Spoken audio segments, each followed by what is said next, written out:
మంచి హోటల్ నోరూరించే మెను కంటికింపైన ఐటమ్స్ చూసి టెంప్ట్ అవుతున్నారా? Be careful. ఎందుకంటే ఫుడ్ సేఫ్టీ అధికారుల దాడుల్లో షాకింగ్ విషయాలు వెలుగులోకి వస్తున్నాయి. చట్టంతో మీ తాట తీస్తామంటూ ఓవైపు ఫుడ్ సేఫ్టీ డిపార్ట్మెంట్ కొరడా పట్టుకుని వాతలు పెడుతున్నా బరితెగించిన కొన్ని రెస్టారెంట్లు కంపుకొట్టే ఆహారాన్ని మన ముందు వేడివేడిగా వడ్డిస్తున్నాయి. తాజాగా కొండాపూర్లోని ఓ హోటల్లో సేలింగపల్లి ఫుడ్ సేఫ్టీ అధికారుల దాడుల్లోనూ అదే బయటపడింది.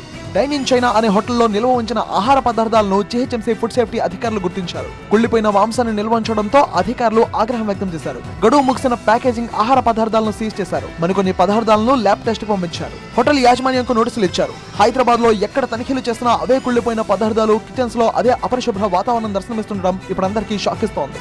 ఓవైపు వరుస తనిఖీలతో హోటల్స్, రెస్టారెంట్లపై ఉక్కుపాదం మోపుతున్నా కొందరు నిర్వాహకులు మాత్రం ప్రజల ప్రాణాలతో చెలగటమాడుతూనే ఉన్నారు. సీజ్ చేస్తున్నా, కఠిన చర్యలు తీసుకుంటున్నా రెస్టారెంట్లు, హోటల్స్ ఏమాత్రం మారడం లేదు. ఆయా రెస్టారెంట్ లోని కిచెన్స్ లో కుళ్ళిన పదార్థాలు, బొద్దింకలు కనిపించాయి. నాన్ వెజ్ ఐటమ్స్ లో సింథటిక్ కలర్స్ వాడుతున్నట్టు ఫుడ్ సేఫ్టీ అధికారులు గతంలో తేల్చారు. బటర్ అప్లై చేసేందుకు పెయింట్ బ్రష్ వాడుతుండడం చూసి షాక్ అయ్యారు. కుళ్ళిన కంప కొడుతున్న టమాటాలు, ఎక్స్పైర్ అయిన పదార్థాలు వంటల్లో వాడుతున్నట్టు గుర్తించారు.